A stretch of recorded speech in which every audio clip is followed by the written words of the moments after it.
Turangatomai Nadaro, members of the Vanua, the Permanent Secretary for Ministry of Waterways and Environment, Mr. Wycliffe, the Commissioner Central, newly, freshly appointed Commissioner Central, Mr. Thomas, Mr. Josepha Nabuku, the staff from his office, the district officer, Toganikoro, members of the Vanua,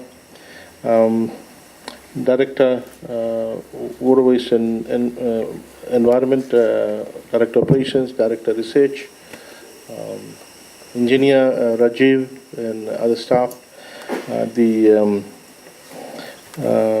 Director of Hot Springs Higher Services, Mr. Roy and his staff.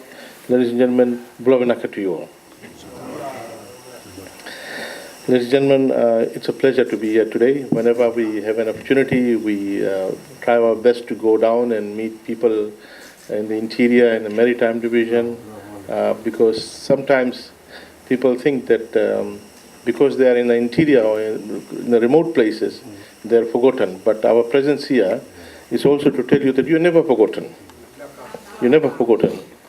You're always on our mind. You know, whenever we have discussions in cabinet, whenever we discussions in with regard to any particular policy, our Honorable Prime Minister and the entire members of the cabinet always remembers, particularly people in the interior, outside the urban area, remote, and in the Maritime Division.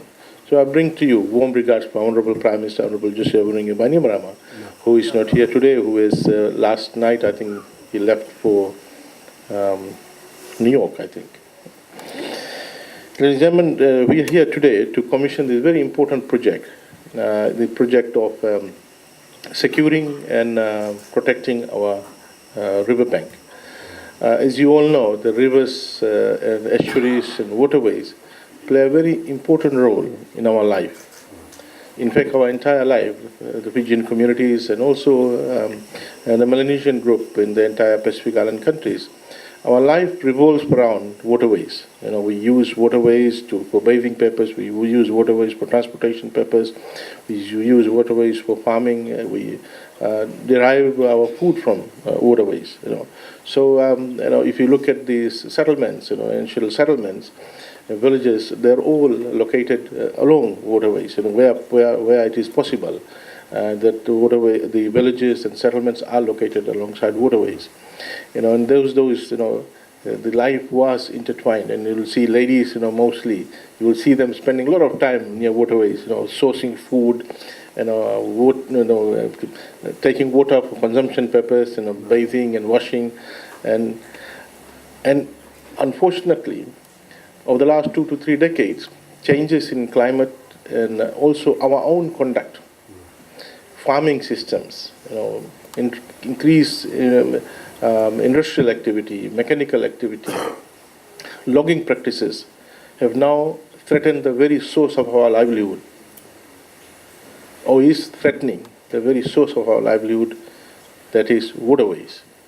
And ladies and gentlemen, as I said, there is 2 causes of this, the threat to our waterways. One is the changing climatic conditions, which is to some extent beyond our control.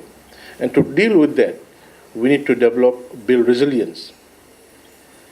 We have to build resilience so that we minimize the negative impact on our waterways arising out of changing climatic conditions. We can't to some extent really prevent the changing climatic conditions. It requires a global effort, and that's where our Honorable Prime Minister is working. At the global level, our Honorable Prime Minister is working to ensure that there is a global movement to deal with the issue of climate change. You cannot, individual communities cannot deal with a global problem. It has to be dealt by the global community. And that's where the Honorable Prime Minister is working. You know, one of the first leader of a small island state to lead a global climate change group, Honorable Prime Minister.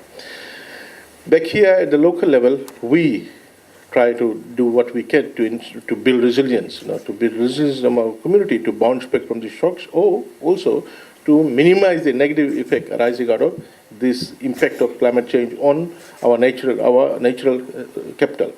as well as our infrastructure. Ladies and gentlemen, but there are also human-induced factors.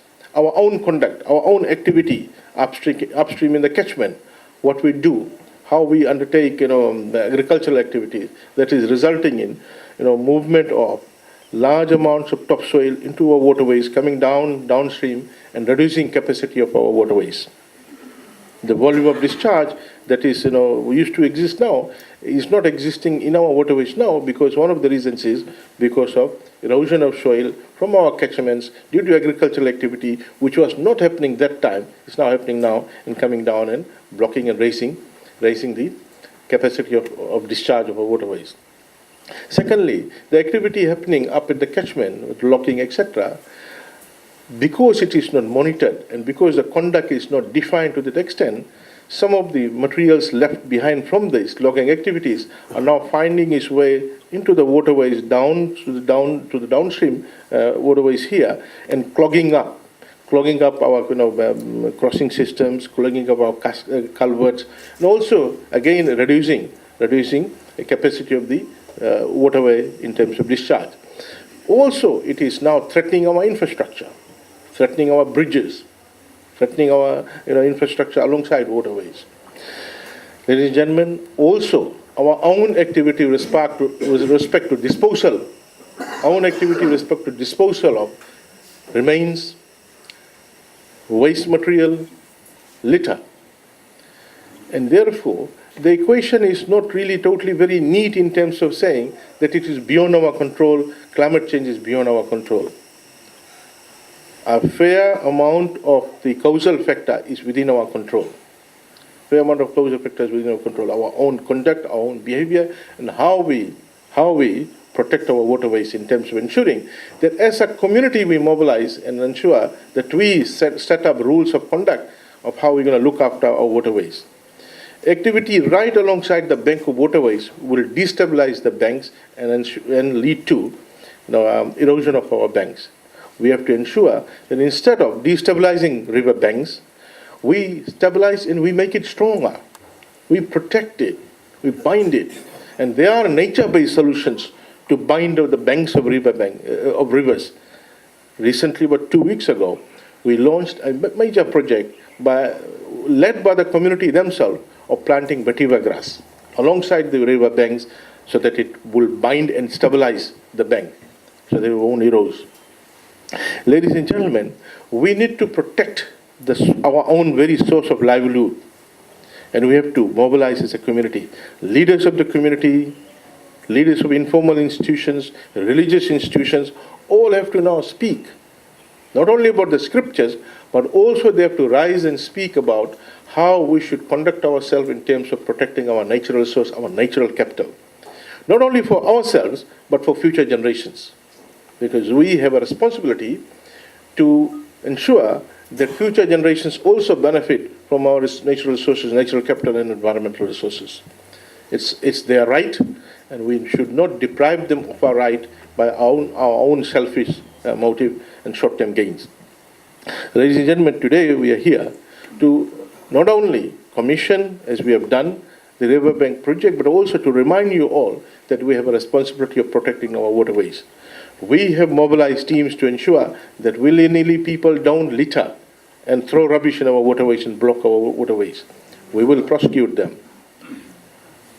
Also, people are selfish by putting chemicals upstream in our waterways, not worrying about how people will be affected downstream, who are using the water as a source of drinking, source of livelihood.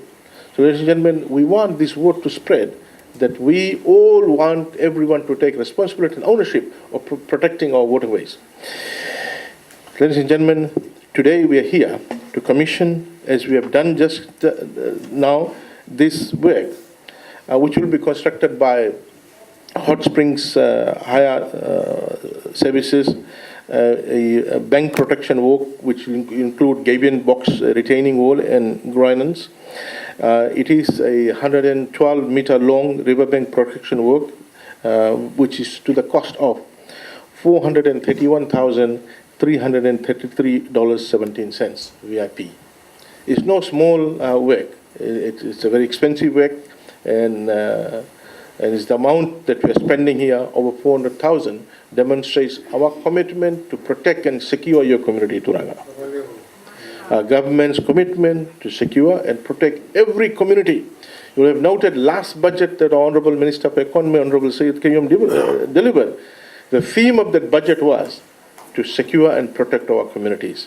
Be it here, be it in Yasawa, Sukandavu, or Didiya, we are there to protect. We have a list of coastal protection, riverbank protection works that we need to do. We will one by one progressively get there and ensure that our communities are protected, our villages, our people who are living out there. And it is important that we reach out to them and before those places get emptied out or needs to be relocated. Ladies and gentlemen, this work will benefit the village because they've been staying here. The long generations.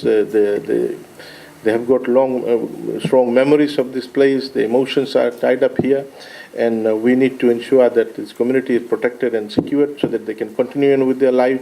They can look after their family. They can also stay here and do the farming activities in the adjacent lands there. So, ladies and gentlemen, with this word, I want to thank you all for coming here today, and I want to thank you particularly for your patience and perseverance. I know it is not, you've been waiting for long, and want to apologize for coming here a bit late, but here we are. The work has started. The contractors are there, the machines are there, the boulders are there, our engineers are around to supervise the work, and I would look forward to coming here once the project is completed. With these words, I again urge you all of the community throughout Fiji, villages, leaders of the formal and informal institutions and religious bodies to rally behind us in terms of protecting our natural resource, our environment, and protecting our waterways, ensuring that no one in their own selfish interest goes and pollutes our waterways or throws litter in our waterways or around our mangroves and threatens our ecosystem and environment. Please assist us, join us in forming this national movement to protect our natural resource. Thank you.